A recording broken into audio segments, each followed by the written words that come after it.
photography.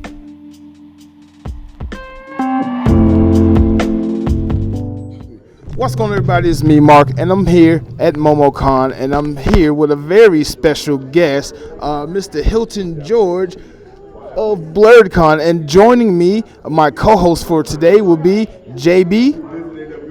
Versus the whole world. Right, versus the whole world. I guess we can start with the first question? Yeah, go ahead. All right, so Blerdcon's been around for a few years now. Been on the rise. Everybody talking about it on a year in, year out basis, something we hear all across the nation. They're talking about it on social media. What inspired you to start Blerdcon? Next question. No. No, I mean, we live in a world of agency, and we take responsibility for, the things that we want to see in our environments and in our community and in ourselves. And I am somebody who, looked around as a cosplayer and noticed that, there was not as much representation of us on panels. Right. And not even just on panels as the people hosting them, but the subject matter that was being discussed wasn't really targeting us. Then I look on the guest list, Right. Cosplay guests, celebrity guests, musical guests, and I didn't see us really represented there on a lot of these convention schedules, right? And I said, wow, black people are in these cons. I'm at MomoCon, I'm at Dragon Con, I'm at New York Comic Con, I'm at all these big conventions all up and down the East Coast, and I'm seeing tons and tons of us in the halls and on the floor and everything, and I'm like, well, we're here, but we're not being represented. And I was like, what would be really cool? If there was a convention that focused on black nerds and black nerd subject matter and culture and contribution and presence and the inclusion and intersectionality of everything that we do and everything that we are. Right. And at that moment, I thought there was already like 5 or 6 Blerdcons floating around that I just had never heard of, right? And while there were some, pretty prominent black creator conventions and comic book themed events that focused on, black creators and black voices and black women creators and black women voices, blerd culture really was not front and center. As a matter of fact, blerd was not a word that was very widely used in 2015, because this is where I'm having my brain fart aneurysm, whatever you want to call it, that made the idea come forward, right? It was like, so it's like, I'm like blerd, and you look at where it was in print in 2015. I challenge you to find the word blerd in print before 2016. And, we had to go on an evangelical mission to kind of insert this word that people kind of heard here and there but didn't necessarily identify with, right? It's not like now where blerd is a common term that we use to kind of embrace our culture and our community. And I said, somebody ought to create that. And I didn't step back from my own suggestion, you know what I mean? And so I ended up doing what I always do. I jumped into this with no sense of self-preservation at all, and just kind of leapt into it full bore, and decided the easiest way to do this is just to create the convention that you want to attend, right? Start there, right? And gather a team and do the proper business planning. I came up with the idea for Blerdcon a year and a half before anyone saw a flyer or heard of the term Blerdcon. You got to get incorporated. You got to get your copyrights and your trademarks. You got to get your social media. You got to get your URLs and your domain names, and you got to lock in your dates. You got to get all your forms of paperwork, insurance, all that stuff signed up before it kind of throws it out there. Right. And we hit the ground running. And what's really cool is, on one hand, this was not something people were used to seeing. Right. So when that happens, it captures the imagination, and what happens is people project onto your brand their own highest ideals, right? It's like the Coca-Cola swoosh.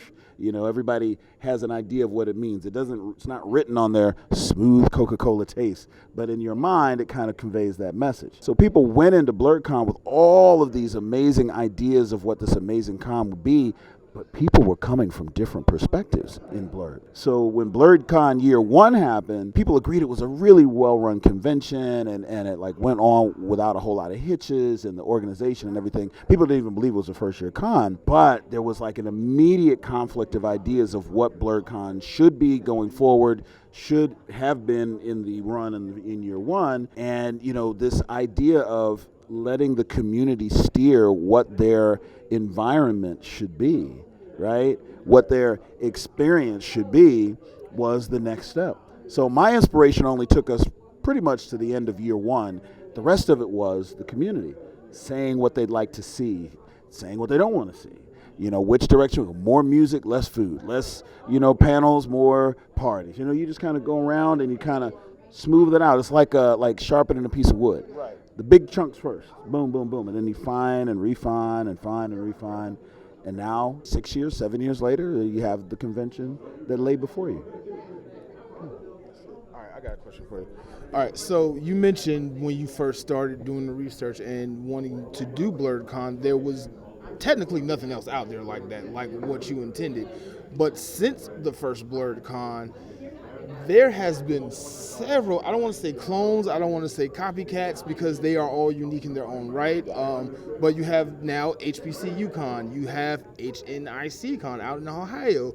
You have so many other black nerd cons. There's Urban Nerd Con that is in this second year, and I will be doing a panel there. So,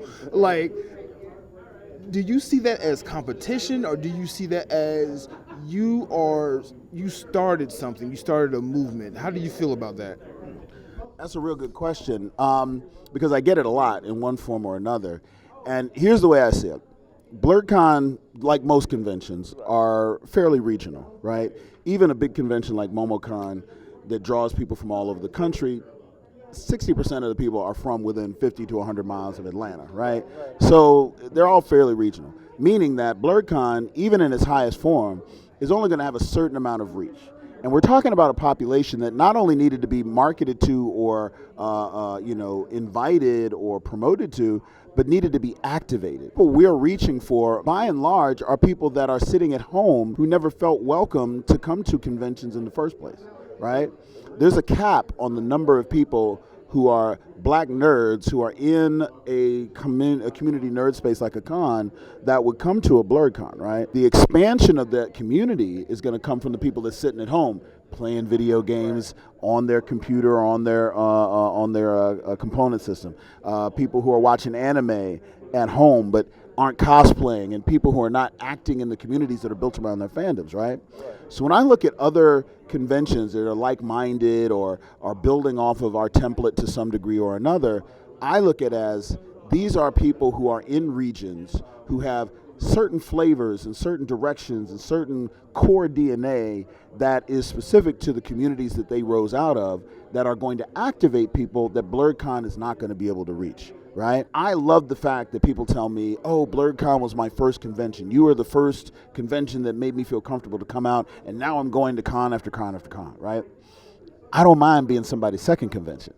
So if they go to DreamCon first, and that gets them excited about going to cons, and then they take an even more serious look at Blerdcon, then they come see me the next year, that's a win not just for me, not just for Dream, but for the community, because now we've got somebody who is activated, who's now part of the community. They might decide to start a podcast.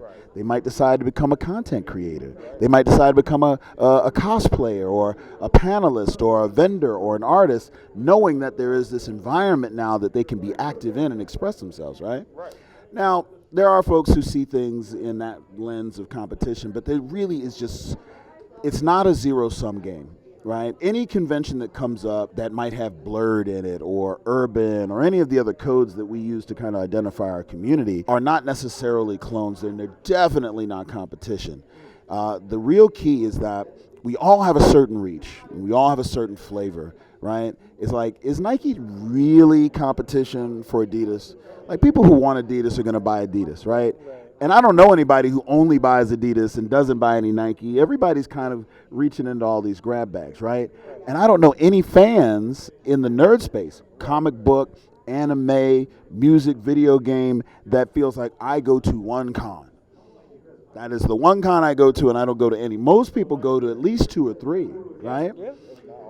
Exactly, or as many as you can. And the cool thing about being a nerd is that the market depth, right? The market activation is insatiable.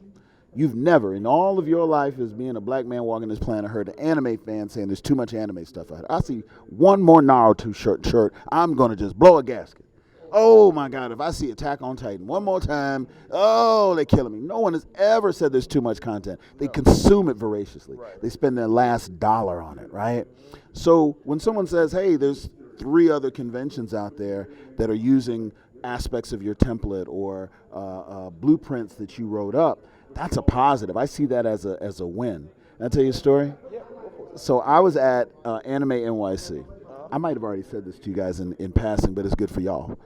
And they were like, oh man, somebody came up to me in my booth at Anime NYC and was like, Hilton, somebody's stealing your shit. And I was like, oh damn. So I turned around and look at my table, like somebody took my laptop or one of my displays, they stealing stuff. And he's like, no man, I was just looking at the schedule. All of the black panelists they got are people that got their start at Blerd. All the panels you had last year, all the people that's here was people on your panel last year at Blerdcon. Can you believe that? And all the black cosplay guests and all these other people, those people got their start at Blerdcon, man. They up here stealing your stuff. And I was like, so you're saying Blerdcon is working? Because the mission always was to take, these black creators and people and give them an opportunity to be seen and be noticed and be valued by all of the convention world, right? Your first panel opportunity might be a Blerdcon, but you use us as a resume, builder so that the next big convention will take you serious now that you've actually done this successfully at another convention that they know about. That's how you lift up, right? And when I said that to the guy, he was like, oh, that was the idea? I'm like, yeah, so I don't own the community. I'm not trying to get everybody, I'm not building Noah's Ark over here. I want people to be able to find a footing at Blerdcon that will hopefully continuously add value to Blerdcon, but actually grow and be in other places, Be that cosplay contest winner who goes to PushiCon or Anime North, these primarily white conventions in these pretty much primarily white areas who are now looking at black cosplayers and say, oh, Hilton over at Blerdcon is doing this thing, and we can actually see what this cosplayer did. And we can see what the value is that they brought in their stage presence at Blerdcon, and now we can use that as a way of saying, hey, you know what, we might not have the institutional DNA to go and find our own black cosplay guests, but if we just work with Hilton, if we just work with Blerdcon and get panelists, that have already been submitted and already have a track record of being executed successfully, like why we got to go reinvent the wheel? He's already doing the work. Why not just have him forward this stuff, right? In the same way I would hook you up if somebody was like, hey, somebody down Atlanta Way doing a podcast, some cosplayers out there got a dope, content creation channel on YouTube. I'd be like, boom, I know 2 guys, right? Somebody gonna come up here and be like, yo, man, MomoCon, this other dude over here stealing your stuff. Your podcast is going to New York. LA, right? Right. It's all one continuum. We are a ecosystem that feeds itself, seeds itself, shares itself, has to balance itself out. And not every con is going to win. And not every cosplayer is going to be ultimately successful. But that's just the natural marketplace. But if we say yes to the panelists whose subject matter might have been a little alien or a little scary at their nearest home con, and then they come out and get some confidence and get some resume and are able to then take that discussion and take that dialogue somewhere else, right? That's how you win. You build community around your brand, and the community will prop up whatever business model you have. That's the key. So when I see these other guys doing stuff, I'm like, man, you better go and do it. And there's a lot of these conventions, and some of them I would say out loud. Some of them, I would not say out loud because, maybe I just haven't had that discussion. Like, you want me telling people that you call me and ask for advice and all this stuff? I give it freely. Any tips you need, anything that you're unsure of, any of that stuff, hit me up, and I will give you my best knowledge. I will share my resources for you because I need you to be successful. Because a convention that fails anywhere hurts cons everywhere.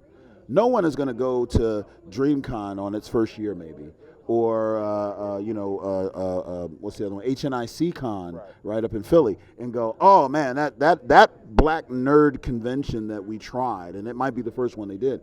Oh, for whatever reason it failed. It was terrible. They're not going to go, well, no, let's go to this other black nerd convention. They're going to be like, write all black cons off and move on. Right? So I need all of these conventions to win. I need them to all be properly sourced. I need all of these folks to have the right business practices, the right approach, a unique flavor, something to add to the pot, so that if you get a sponsor that's never worked with a black con before, I want their experience with you to be so positive that when another black convention calls them, they're like, yo, we winning over here in Texas. Let's try Philly. And then now if Philly's working, hey, maybe next year we'll try DC. We heard about this Blerdcon, right? And that's how we all win. And there's so much more of the pie than we often think there is. We grow the pie as we eat the pie, and we cook and bake the pie as we serve the pie. And that's how it goes around. Long answer to a short question, but I really, that was wonderful. I want to know more. Right. If you want to keep talking, keep going. Oh, no. This is your interview. You tell me what y'all want to know. I'll guide it. So my next question is, of course, all three of us, we're blerds. You know what I'm saying? We're black men. You know what I'm saying? At that. How do you think, what was the landscape like for you, for us, back then when you were coming up, and how do you think it is versus the contrast of what it is now? Like the landscape in the community? Yes. No, good question. Well, we were always a community, first of all. I didn't create the blerd community. I didn't even create the word. It was always there. It was at, an unspoken level. You know what it's like when you go to like a majority white mall and you're walking around and you lock eyes with a brother, and he might be the first brother you saw in an hour, you don't run to him like Celia and Nettie from The Color Purple or nothing like that, but you give him the head, you'd be like, all right, I'm not the only one. Yeah. And I think that's kind of where we were metaphorically in 2014, 2015, right? We were there. We didn't really know how to come together. We didn't really have our own discussion groups. We didn't have a space that was defined just for us within the geek space, right? And we're seeing more and more of that. And what really excites me is that what Blerdcon has become is a place where the black nerd community comes together to connect, right? To commune, if you will. And then not just come in and celebrate all these connections and see all this blackness and everything, and then go home refreshed, go to sleep, wake up, and then go about their day. It's like I'm meeting people and I'm hanging out with people and I'm making connections that I then reconnect with when I go to other spaces that aren't defined specifically for us, right? So if you go out here now, this second, you can't see this because I'm looking right out the door. Black people are in clumps. Yes. I don't think I've seen any black people in a group of less than 3 just walking, right? And that's different from what was happening in 2014 and 2015, right? These are people who are like, oh, we're coming together and we're doing photo shoots. We're coming together and we're doing, hangouts. We're just going to stand in front of the Blerdcon booth because this is where the music is and all the black people are coming by, and maybe I just want to do the Cupid Shuffle. Whatever it is, we are in a not defined as black space, but a community space, and we are creating our community in it. And that is where the spread of community happens. Anywhere you go, you feel comfortable going online, even if you're just going to be like, let me go to the group for the con I'm about to go to and say, we're going to do a Black Panther meetup, or we're going to do a black cosplayer photo shoot, or so. We're more confident to do those things. So all the black people in these non-defined black spaces, right, are coming together in ways that they were not doing before. And a lot of those either direct connections or the confidence to make those new connections might have come from your time at Blerdcon, right? So maybe, you were a shy individual black person who was in majority white spaces, kind of having your nerd time, but kind of maybe I'm not really expressing a lot of my blerdiness, right? You come to Blerdcon and you're like, oh, wait, I can connect to my people on this frequency. It's like finding a track radio or something like channel 1, no, channel 2, channel 3, all this, everything going on channel 3. Right. Let me get on the hotline and talk on channel 3. So you go into these other spaces and then you turn on channel 3 and you listen. And then you find another person who's on channel 3 and they listening. And you hear that squawk and you go, You on channel 3? Hey, you a blerd? I'm a blerd. You gonna be there? What hotel you staying in? What part of the con are you gonna be? Are you going to this panel? Right. And you start seeing these groups pop up and these little cliques pop up. And we are feeling more and more comfortable in our own skin, even in places that are not defined for us. And that is what building community is. The freestanding or the propping up and standing of freestanding community in places that are not defined for it. If a community can come together anywhere, you think about where every big city's got a Chinatown. Yes. Do you think that happened by accident? No. Right. This is a community that decided to come together and it's like, we are going to share resources and we are going to build restaurants and all this stuff.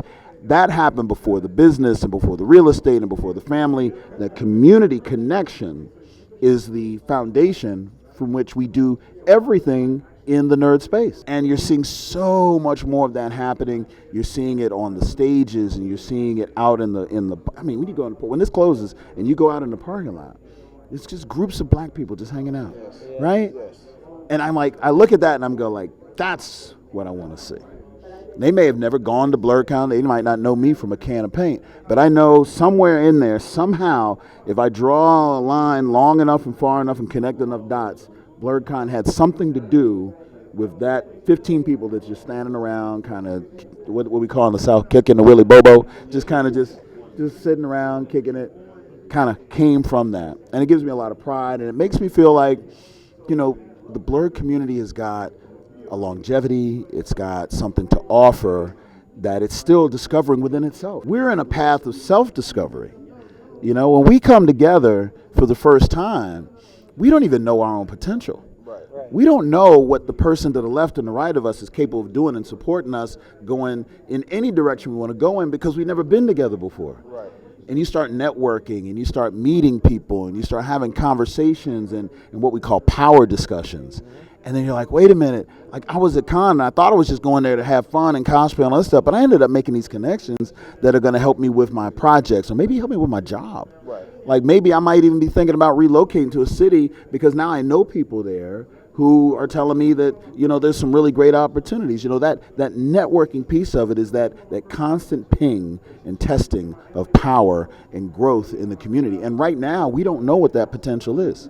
So the mission from where we are now is to find all the closet blerds, all the black nerds who are at home, who have not been invited into the geek space, but are nerds, love all the same fandoms, but have not been connected to their community.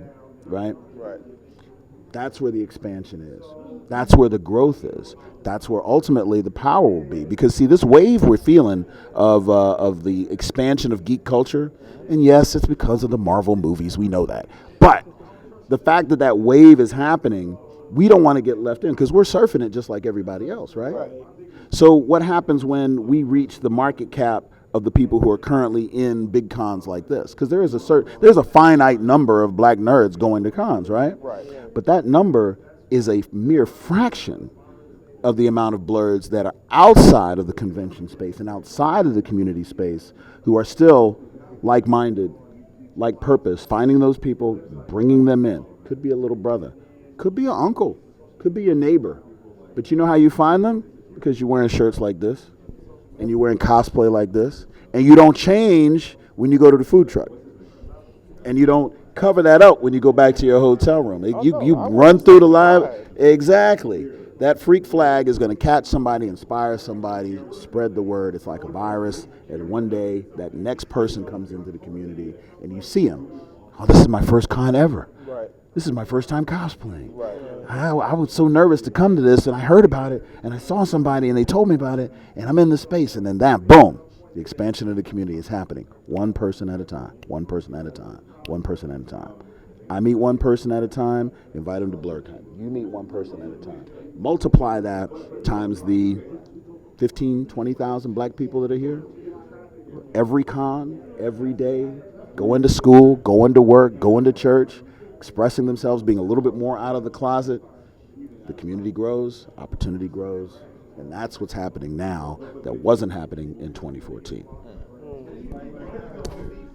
You talked about black people creating a safe space for them, for us to be us. So I want to ask you the adversity question of that. have you gotten, I'm going to go create White NerdCon and a space for all white people and none of y'all are invited. Have you gotten that yet? There's the odd troll on some message board somewhere that'll say it. They usually have either just the blank, no profile pic, right, and some like 3 letters and like 75 numbers and a period. Like, there's those people are always there. They're usually Russian bots, believe it or not. Wow. The funny thing is that the resistance to this that as I've experienced hasn't really come from the white community, and I think there's several reasons for that. One, the white community's fine. Right? They don't see us as like some kind of insurgent threat to their status quo, right? And I think a lot of nerds, especially the ones who run conventions, are well aware of like the lack of representation and the need to constantly push the boundaries of DEI as it is described, and inclusion and representation, even though they may not have what I call the organizational DNA to do it, right? So what has happened is that we have become Blerdcon, the petri dish for diversity, equity, and inclusion in programming, right? There's a lot of stuff that we do, and people see it.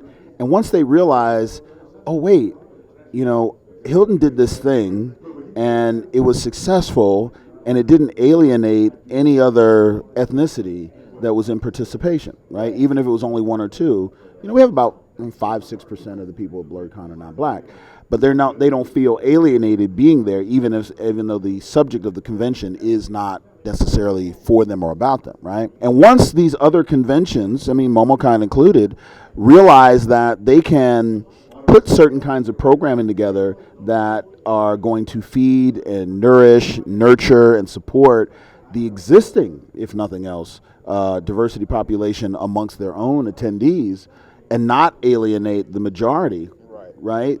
Then it's game on. Right. But a lot of those programs and a lot of those protocols are coming from the petri dish that is Blerdcon. So I was in New York. Guy comes to me and he does the interview. He's doing it right in the booth, right? So it's like we're just standing there and he's kind of got a little thing.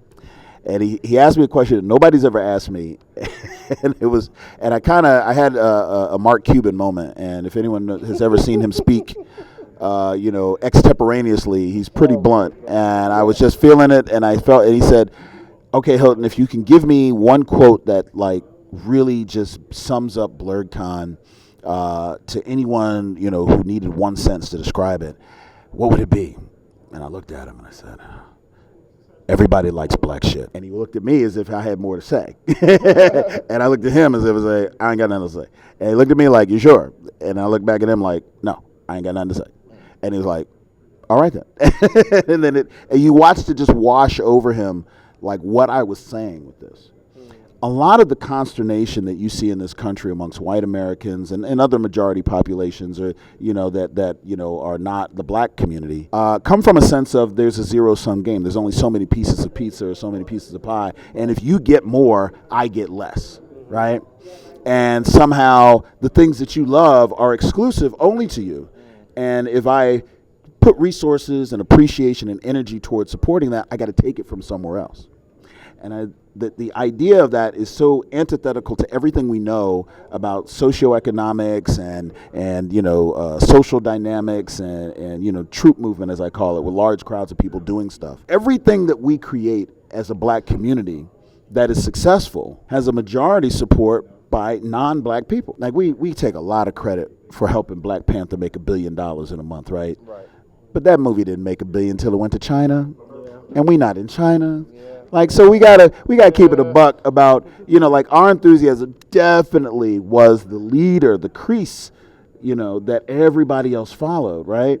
But we, in and of ourselves, did not spend $1 billion at Marvel Studios to make that movie hit $1 billion, right?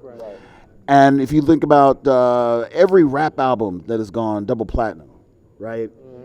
That didn't go because we bought it. Right. No, you're right. You know what I mean? Yeah. Exactly. So every facet of examples like those that you go down, it is something that we have created, something that we have embraced, something that we have given our imprimatur, our stamp of approval, that everybody else follows suit and like go, oh, snap, what you wear what you say, what he sings, right? Where he goes. All of these things are leaders. Everything we do from a stereotypical standpoint is considered cooler, right? Yes. Like, right? And even though we might not be cool, I mean, hey, we are blerds. We are nerdy, corny, we awkward, just like everybody else, but our black skin as a part of the white supremacist narrative is somehow cooler, hipper, somehow a little bit more edgy and dangerous, which then attracts people to follow, right? So when you talk about a Blerdcon, all the people who go and see it, at the base of it, the people who attend, the people who work it, who are not white, always start with like, this is just a dope convention. And I'll say, well, what's dope about it? Like, it's got an energy, it's got a flavor. And I said, go ahead, say it. Well, no, it's got a vibe. It's got no, you can go and say it. Right. It's got a certain angle. It's got a certain spirit. Like, keep going. It's got soul. And the nerd space didn't have soul before Blerdcon. Yes. Right? Yes. What we're doing out here in these spaces that we inhabit is that we are really just flanking the four walls of the experiential cage, the bumper car experiment in which we're all just kind of running into each other, figuring out where we are, different velocities and different scales and stuff like that. You just put the video games in the background. You put the music in the background. You put the food in the background. You put the intention and the marketing and the spirit and the theme in the background. And then you let the people play in the spaces between that to create their own connections, their own memories, and their own experience. And what they take away from the convention ultimately doesn't have anything to do with what you put in as the con runner, right? And that is what people are seeing when they see Blerdcon, and everyone's trying to recreate it now. People are trying to figure out, well, how do I get barbecue at my con? How can I get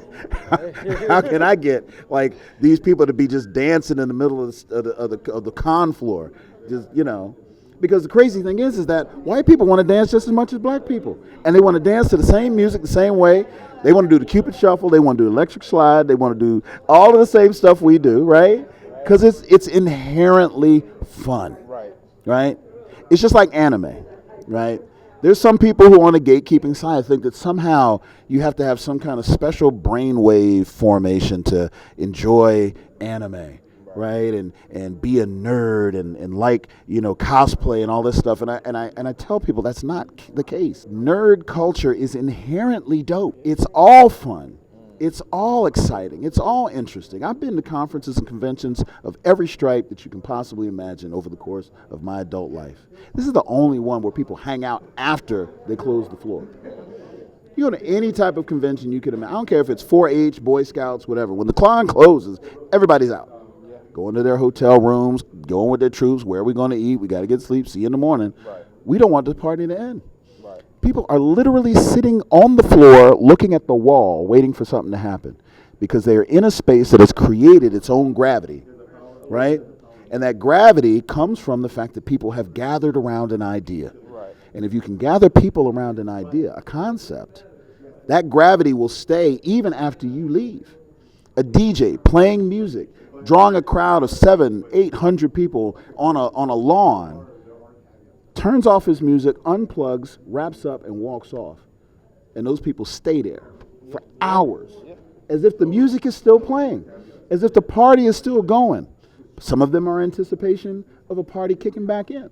Other people are just feeding off of the energy of one another that has been whipped up by the music in the environment. We all create our centers of gravity because of what we do, how we do it, where we are, and who we are, right? Conventions are no different. And if you can create that vibe, if you can have a formula, they call it secret sauce when it comes to cooking and culinary, right? If you can find that secret sauce and bottle it up, other folks, other cons, other organizers, other nerds, other blerds are going to come together and say, can I replicate a piece of that and take it with me and go this way? And that's what we're seeing in these spaces. That's what's happening all around us, right? And that's what makes these places so nourishing and so energizing. You didn't sleep well last night, don't lie. Neither did you. Terribly. See, I already noticed. Why do I notice? Because it's the same here, right? When I go to cons, I don't sleep well at all.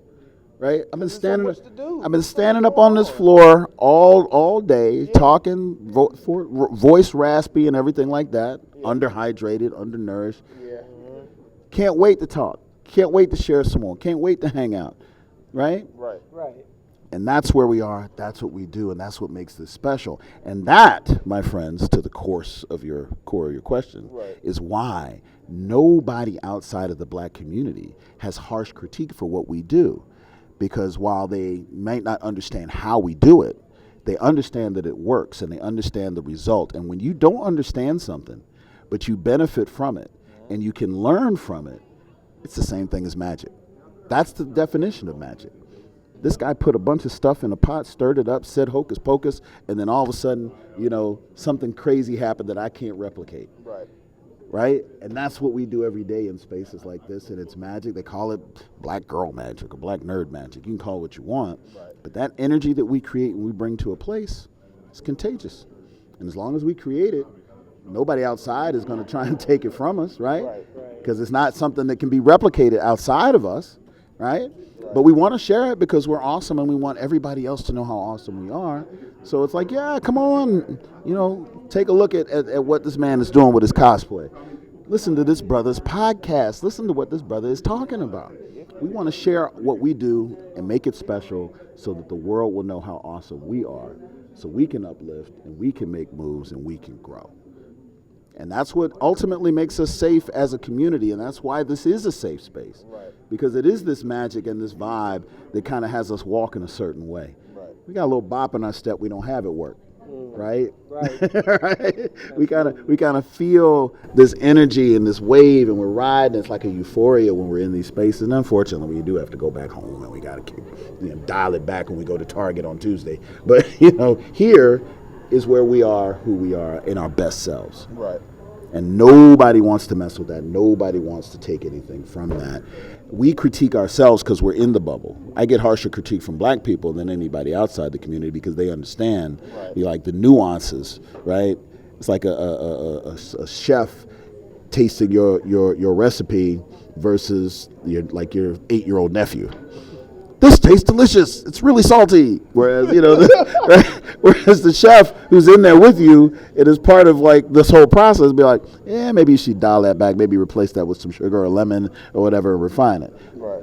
Black community will give me that kind of feedback, give me that kind of guidance.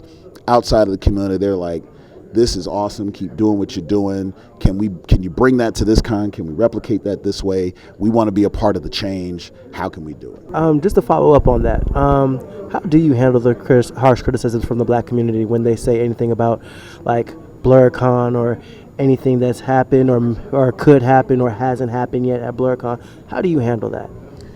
It's funny because I was telling my one of my core team members early on, it's like when it comes down to supporting black business, and maybe we're being, you kind of get heckled or you kind of have somebody who's kind of chopping at your heels a little bit. The calls are coming from inside the house. It's a horror movie reference, but it's we're with the people we need to make sure 120% that we are paying attention to are our community, and then everything else after that works. I said earlier, this was in 2015. I'm sitting on a bench like a mafia don in the middle of Central Park, eating a pastrami sandwich with one of my first people that I brought into the team for my idea, and I said, we're only going to get 50% of the black community. And he's like, what are you talking about? Why would we not go for 100% of the blerd community in getting support, as we open up this really cool idea that we all agree is amazing? I said, because black people are not a monolith. We're not 100% on anything. We weren't even 100% on Obama. Still aren't. 2 terms gone, 3 presidents later. We done went through Trump. Black people are still talking smack about Obama, right? So the idea that we could create something with as many moving parts and as many chefs, over the pot as there are in all these different departments and activities and communities and fandoms that go into a con, and everybody's going to be 100% happy, it's like, that's not even realistic. There's just no way that that's going to happen. So the idea that we're going to, because to your previous question, he was like, yeah, I'm really worried that, people from outside the community are gonna, really be attacking us and da da da. And I said, I have no concern about that whatsoever. It is how we react to ourselves that is our only internal threat. We can only us can destroy us. Only us can take us down. Right.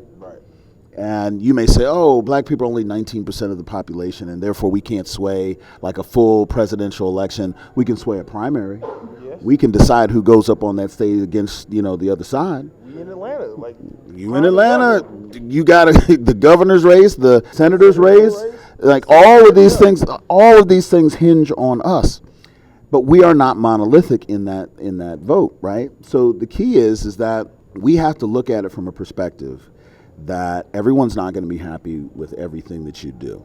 And if you shoot for 50%, that's setting a low enough manageable bar. They call it managing expectations. And if you do better than that, great. Oh, we got 60% support. Oh, that's more than we ever thought we'd get. Right. Boom, right? On the other side of that question, I think is a really, really important thing to remember. We seem to have this skewed recollection of history that somehow during the Jim Crow era and segregation, we were more unified, we were more together, and that we were more of the monolith or the unified community. And if we could just get back to that while in an integrated society, things would be just as awesome and we could get so much done. Problem is that back then we all had a common enemy. Yes. Oh my God, yes. The brother over here to the left that you disagreed with, on some larger issue of business or family or whatever it is that would today cause a rift that would never be able to be replaced, right, was just completely dwarfed by the fact that outside the community was somebody waiting with a brick. When there's a phalanx of white people with bricks on this side of the road waiting to bean anybody of us who stepped out of formation and unity, unity's easy then, right? Yeah. You know what I'm saying? Colorism ain't a problem. Right? Ageism isn't a problem. Economic disparity, all the stuff we fight about now, clout, sex, all of those things, gender issues, all of that stuff is minimized because there's a brick flying at my head. When the bricks stop flying, then we start looking at each other going, oh, wait a minute, you got hair and you don't. I feel some way about that. I have to take a position, and it's got to be against one of y'all because we've never flexed that muscle before. Think about it. From the boat to the shore of America, we were lumped together by an external oppressor, right? We didn't have a choice. We never had to flex that muscle where we learned how to support black business. And we all have a different idea about what that means, right? We think of supporting black business as just going and spending our money, but we don't think about, that Yelp review matters. Yes. We don't think about, tipping a certain way helps the staff, stay motivated and all this stuff, right? We don't think about supporting a black business in the way of saying, well, maybe if something didn't go the way I wanted it to go with my meal or with, a cosplay that I had commissioned or, some deck that somebody was building on my house, maybe I don't burn their business down as I might feel like doing, and maybe I find a more discreet way to do it. There is a way to support black business that we have not mastered yet because we've never had to. This is just 2 generations past Jim Crow. Right.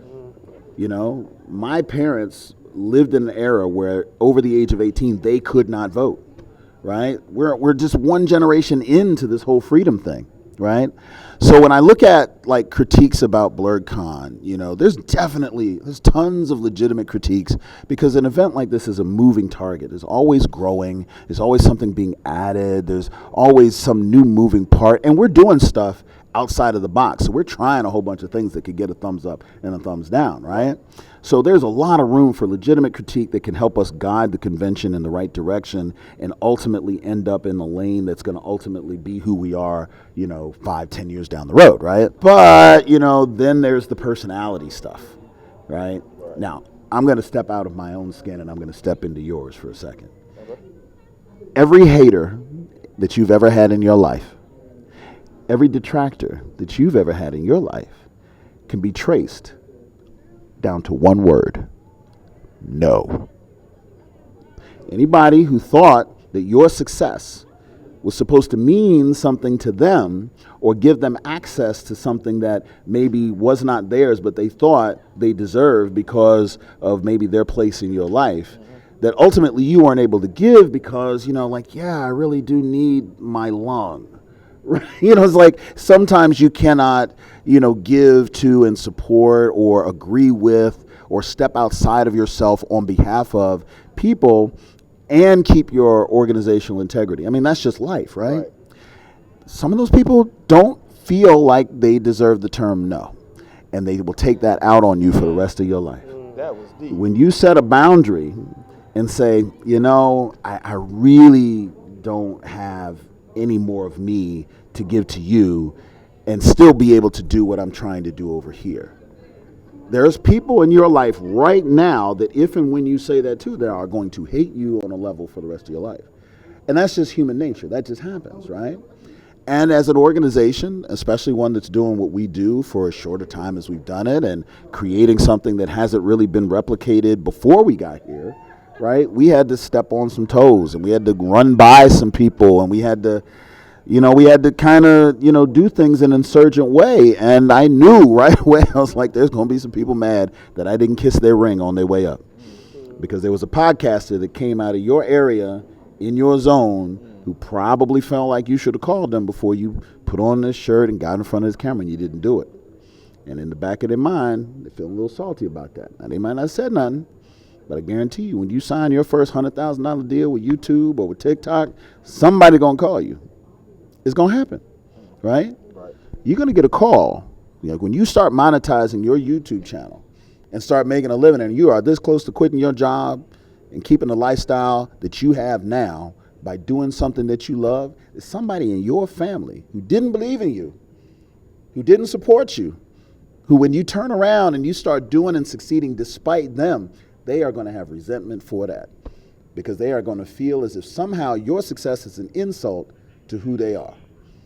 It just happens. These are not horrible people. These are not sent by the devil. This is human nature.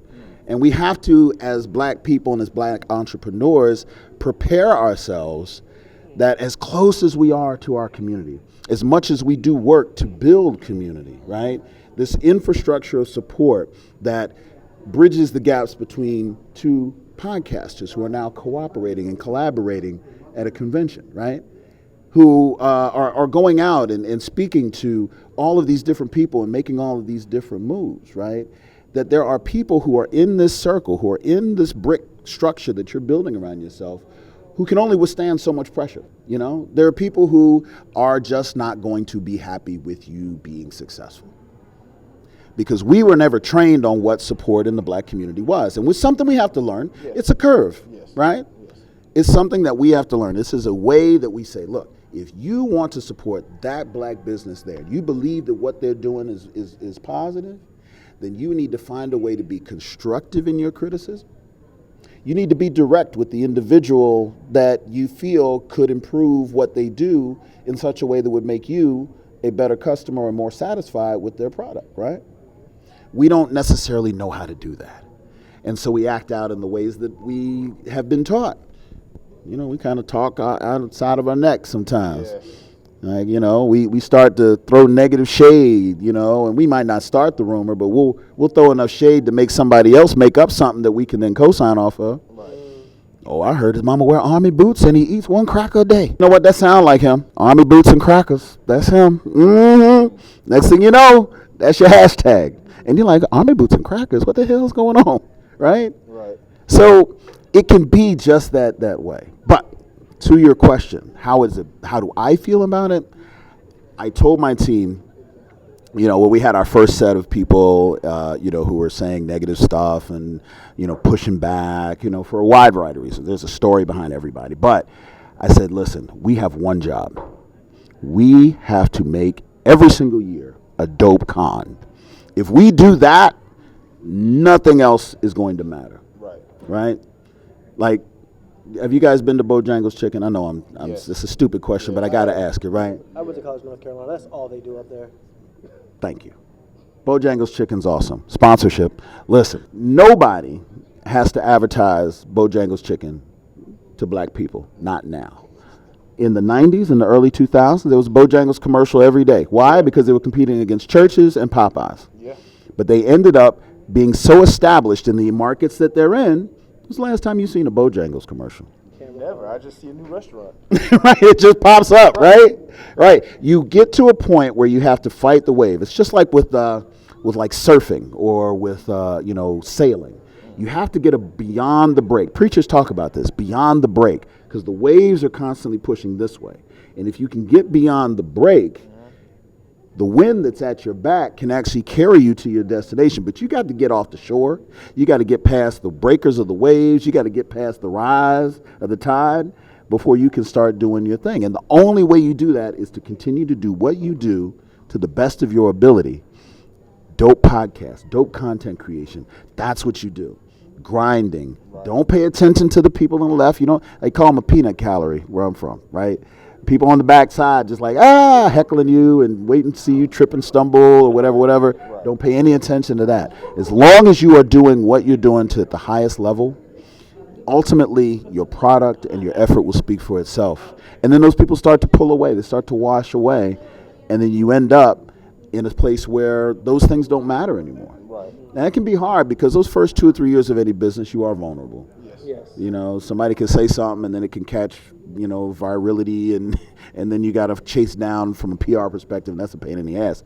But once you get on the other side of that, and the faster you get on the other side of that is going to come from you guys doing what you love and doing it well, persevering, don't letting anybody, internally or externally, because sometimes our biggest detractors are the people in our own house. Mm-hmm. Sometimes you get your worst criticism and your lowest vibe on your way out the door to go do big things. Nobody knows how to hurt you like family.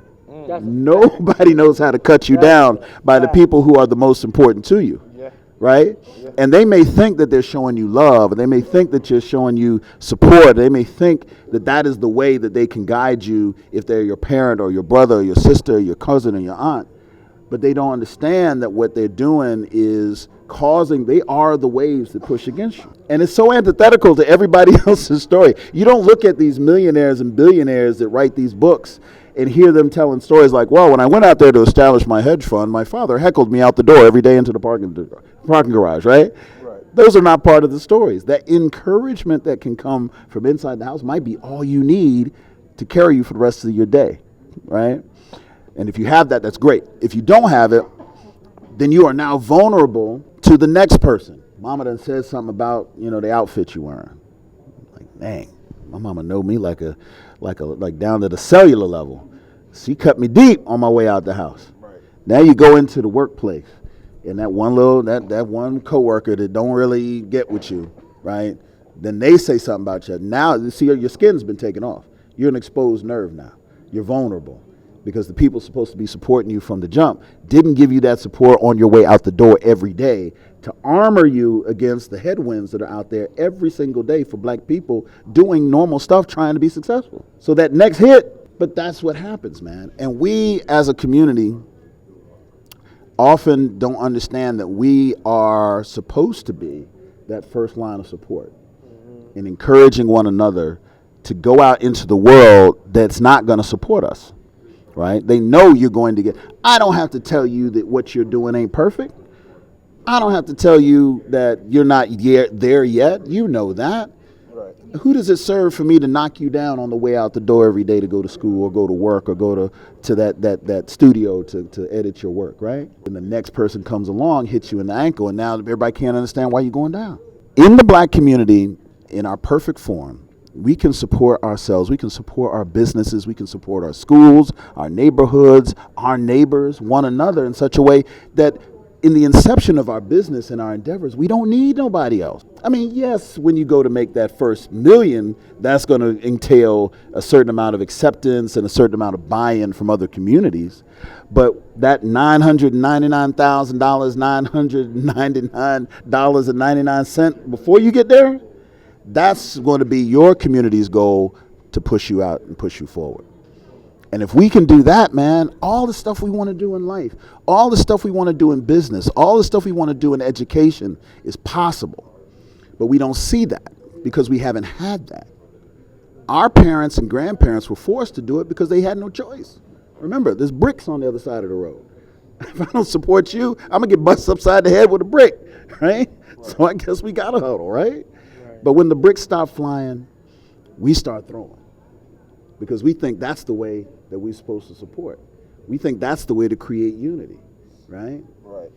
And it's unfortunate because it is a syndrome. It is a symptom and a carryover of Jim Crow, white supremacy, in places where we knew we were undervalued, right? And some of these places we still are, right? It's more subtle now, but it's still out there. So when you guys go out, and this is beyond the answer and to the advice, understand one thing. Most times in life, the thing that is going to make you successful, it's not because you're the most talented person in the room. It's not because you are a better speaker, a better podcaster, a better con runner, event promoter, or manager than anybody else. It's because you are working hard, and most importantly, you're willing to do what the next person's not willing to do in the pursuit of your goal. I don't care if you do your job piss poor, but you put a maximum effort into it. Ultimately, your enemy has to relent. Ultimately, you have to succeed. If you go long enough and far enough north, eventually you're going to reach Canada. Even if you don't have your GPS and you're doing all this, if you just keep going, eventually you will end up in the northern part, right? Right. That's how you're going to be successful in business. And that's the way I approach it. Some people look at me and say, oh, I'm doing something magical, I'm doing something unique, and maybe. All I know is that I have been willing to sacrifice my money, my career, my friendships, family, in the pursuit of this, and have been willing to sacrifice and do the work that is necessary to bring this about that most people aren't. And if that's what makes me special, then that's fine. Talent, I won't accept that. Only reason I know how to do what I do as well as I may know how to do it is because I've spent most of my life doing it wrong. And if there's a talent in that, it is because I've only done things wrong once. And I do it wrong once, I correct, and I move forward. I still may be ass backwards, but I'm a little less backwards than I were before, right? Right. And that's something that's going to apply to everything that you do, you know? And sometimes you're going to have to give up something that you don't want to give up. And you're going to have to sacrifice something that you're not going to want to sacrifice. But if you go out there and you keep grinding at it and you do not give up, I guarantee you, we'll be having this interview in 10 years, except this will be your studio. Right. And there's going to be 5 cameras over here, and we're going to be live streaming in 4K, and Netflix is picking it up over here, and HBO is picking it up over there, and we're going to laugh and be like, remember I told you about that time? And, and you're going to be like, oh, look at Hilton over here. I knew he was going to bring up that old stuff. Let's go spend $1 million on something. So, yeah, if I have anything to share with people, it really is just that example. You know, just doing good business, working hard, and understanding that what you do is bigger than you. The effects of what you do are bigger than you. You're touching people's lives in ways that you may never understand. The person who hears you say something on your podcast that inspires them or carries them through a hard time, they may never reach back out to you and say, hey, that one thing you did really, really inspired me. But just know that it's happening. And that means that you're necessary. Right. Your success may positively influence or even save the life of somebody out here you have not yet met or may never meet. And you have to think about the stakes of your success at exactly that level and not 1 inch lower. Look at this room. It's us. Yeah. We here. It's only us. Yeah. We're running down the halls, behind the camera, kicking it back here. You think that's by accident? No, it's almost like it was by design. We out here fighting for our lives, man. We know that if we don't do this here and do this now, it ain't gonna happen. Right. Nobody's gonna come pick this ball up if we fumble it, right? And that's why we do what we do. Right. And that's what drives us every day. Right. And that's what makes it special, that you took that day off work. You could have took off for something else, right? And you spent that $1.50 extra on the gas. You got the 89 octane instead of 87 because you want your car to make it here and not sputter and fart all the way down the road and not make it, right? Right. So this whole reason, just imagine the multiplier factor that everybody's got that story for why they're here today. Right. And that's what makes it special being here with you guys, is because we are able to have that conversation. And having that conversation is really what's going to move everything forward. And I do want to thank you guys for your time, because I know you guys work hard, and all of this stuff that you guys are doing here, nobody else is doing. And that means that ultimately you're going to win. You just got to keep doing it. I got to give you the Denzel point on that. Thank you. Thank you, man. Thank you for your time.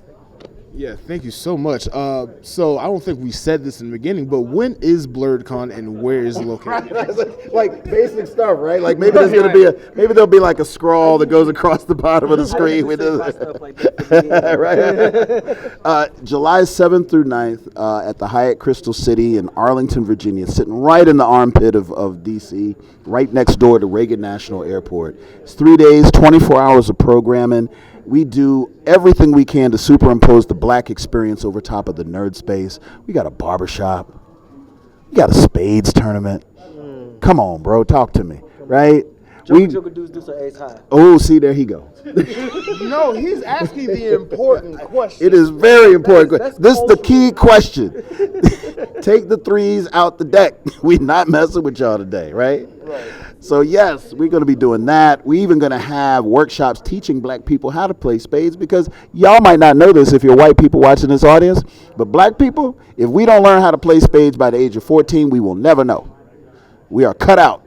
Nobody going to teach us. Not your uncle, not your grandma. You got to find a way to learn this on your own, because you're not going to learn it at the cookout. So we are going to bring you to the cookout, teach you how to play spades if you don't know. The shame ends here, people. The shame ends here. See, he's over there doing that because he never learned.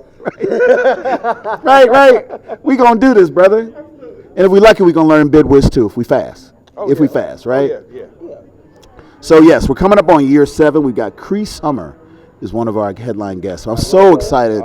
She hasn't been at a con for so long, and she's coming to Blerdcon, and it would just, oh my God, rolling the red carpet out. We love and respect Cree. Oh my God, we love you, Cree. Yes, absolutely. We've got Nakia Burris and Karen Ashley, 2 of the Yellow Rangers from Power Rangers fame, that will be there signing autographs and doing panels. We've got Ade McCormick, who played Isaac in Castlevania. Have a berry. You know, that's my man, right? Oh, he's so cool. He's coming up. And we got a new superstar. This young man was in the 3rd episode of The Last of Us. His name is Kevon Woodard, and he played Sam. It was a young, deaf young man who was here with his brother, surviving in the zombie apocalypse. And I mean, he had one of the most powerful episodes of one of the most successful TV shows in HBO. And he just killed it. And he is coming out to Blerd. He's 10 years old. We're his first con. It's going to be amazing. We've got after parties. We got comedy shows. We got cosplay contests. We've got gaming tournaments. We have the largest food truck rally of any convention of any kind anywhere in the country. I checked. And guess what else we got? We got 150 panels and workshops that you guys are going to get a chance to learn from and have a really great time in. And I'm telling you what, man, it's people have described it 1,000 ways, but they always come back to the one thing. They say it feels like a family reunion. And so all the magic that we were talking about in this interview, you come to Blerdcon, you'll feel it. You'll plug into it, and we are a 24-hour convention. It is something that we have to have around the clock. Blerdcon is like a casino. There's no clocks. We don't turn off the lights. We open the doors at noon on that Friday, and we close the doors and turn the lights off on 4 o'clock in the afternoon on Sunday. So if you are one of those people waiting for us to send you out into the street and send you to bed, it's not going to happen. So you got to get your own clock on that, right? So we hope to see you guys there. It's going to be probably our biggest year yet. It's going to be a breakout year. We're super excited, and it's going to be off the hook. So I hope to see you guys there. Hope you guys put in your press application. Oh, yes. I will try. Yeah, by the time this airs, that statement that he just made, which is a lie at this moment, we'll be in by then, and he'll have his press credentials, and this brother too. That's why I'm saying that. That's why I'm saying that. Right. Hold on. I'm going to say this. If the PTO permits me to, I'll be there. See, it will depend on the PTO whether he goes, but once he gets there, it's going to be pressed. So when he put his microphone in your face, when you come in, remember the face, talk, share your perspective, help these brothers create great content that you can then turn around, subscribe to. Make sure that you click that like button. Make sure you click that follow button. Subscribe, comment, boost these guys up, because they are out here doing this because they are on a mission, and that mission is you right on the other side of this camera. Did I just close out this show and ain't even mine? Damn. You My did. pride. I didn't mean You to. did. I'm so sorry. I didn't mean to. It's all good. You did it better than what we would have did. Yeah, you did. Oh my God! But thank you so much, man. Thank you. Thank you. Right. And scene.